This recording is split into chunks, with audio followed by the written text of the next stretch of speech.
Brands Hatch was the venue, and the occasion was the last round of the Eurocar Championships for both V6 and V8 machinery. With one race apiece on the Saturday, it was the V8s who set the ball rolling, with Barry Lee out-dragging newly crowned champion Mike Jordan off the front row as we go on board with Kevin Clark right behind them. These three will be the class of the field all weekend, while Graham Hathaway slotted past Pete Chambers to establish himself as the best of the rest. But the real action was at the front.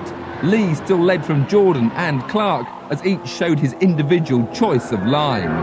Past the pits and up to paddock, Lee takes the central line, while Jordan turns in deep and late. Clark heads for the gap and gets on the power. A little too early. The race would now be between Jordan and Lee, side by side down Cooper Straight, side by side up Brabham Straight, but now Jordan is on the inside and the lead is his as they dive into paddock. A lead he was not to lose as the V8 champion notched up another win ahead of series runner-up Lee. While the V8s had already crowned their champion, three men came to Brands with a shot at the V6 title, the top two equal on points. Today I'll play safe just to get points, then tomorrow if it comes to the last race that me and Neil's in, then it has to be, everything has to go. Well, I'm just going to go out and win every race I can tomorrow. I am disappointed I'm not in the first race today, but tomorrow just makes it a lot harder work.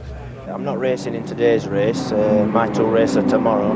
Phil White's out in this one today. We'll see how Phil goes on. I've got a toe loader really, but it is possible to win a championship points-wise, but I need for Phil and Neil Cunningham to have a bad day really.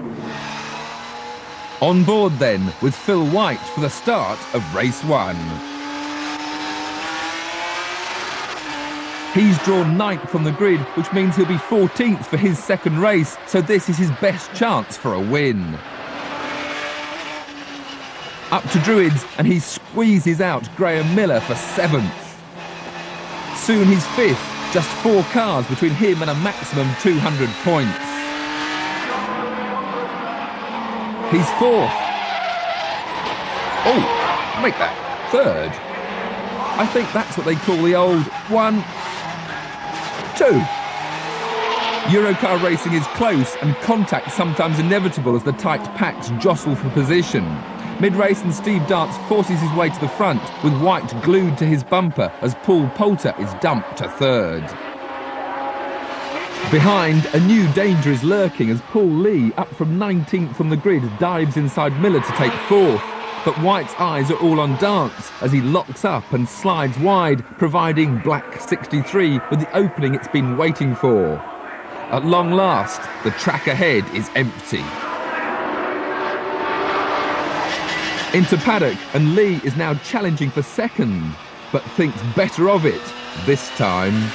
Back in the pack, Alf Borer in car 2 is up from 22nd to 10th and squeezes past fast lady Julie Butler on Cooper Straight to make it 9th in a charge which would take him to 4th. But all eyes were on the battle at the front.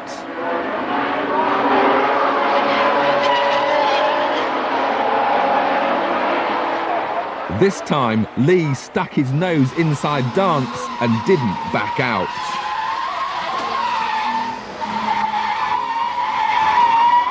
Dance recovered, but all hopes of victory were gone, while Lee challenged White round the outside at Druids and nearly lost 2nd to Miller. At the end, Lee would be disqualified for his clash with Dance, but in any case, White still held on to win on the road. I'm very pleased, but it wasn't easy. I had to do it, so I just give it everything, and my luck was on my side today. Day 2, and the pressure mounts as Cunningham faces his first start from 20th spot. I wasn't looking forward to Phil winning that round, so he's now got 200-point lead. Today's races I've got to get at least one win and finish higher up in the second race than Phil has. So it's going to be a hard day. It's going to be a very hard day.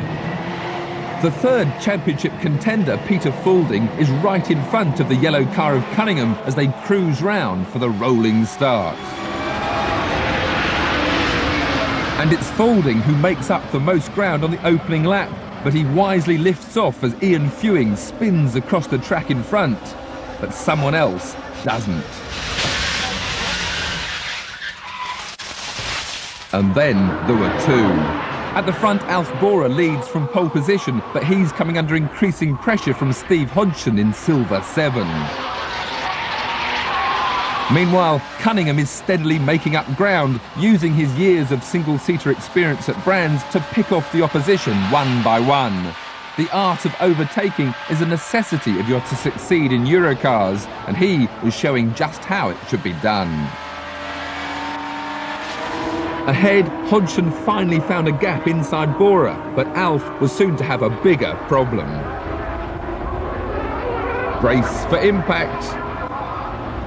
Luckily, it was a soft landing, and no one hit the errant wheel, but the pace car was deployed while they sorted out the mess.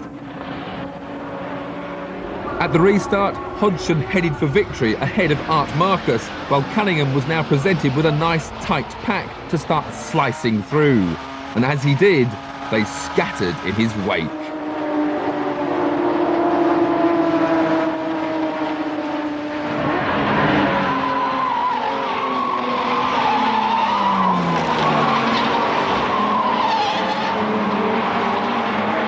On the last lap, he was up to 5th, with Mark Willis forging a path ahead of him.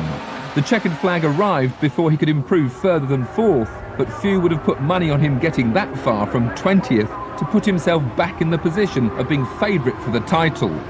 Even Neil had to count the cars ahead to believe it himself. Neil, you must be rather happy with that result. Yes, it was a great race, finishing 4th. I was hoping for a top 3 finish, but 4th is better than 5th today. And your thoughts when the safety car came out? Because you're a bit of a way behind. Yeah, lady luck on my side there. I could see right up ahead. I thought, I'm never going to catch the first 3. Then the pace car came out straight after that, so it was a bit of luck.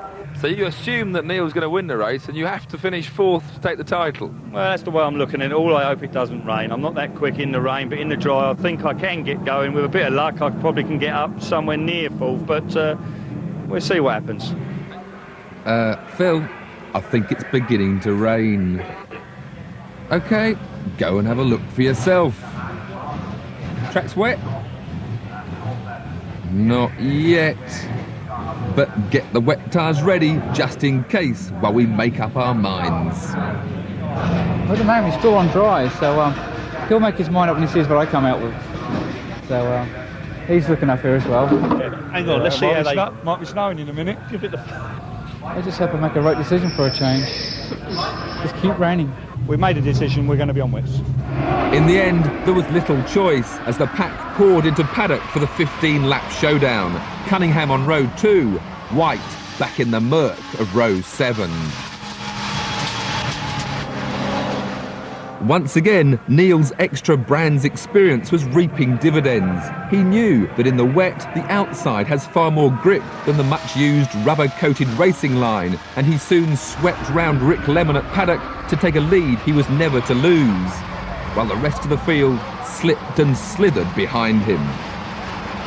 To deprive Cunningham of the title, White now had to get to 4th from 14th, and he fought hard, very, very hard, fighting his way up to 7th before time ran out, and Neil's win gave him the 1996 Eurocar V6 crown.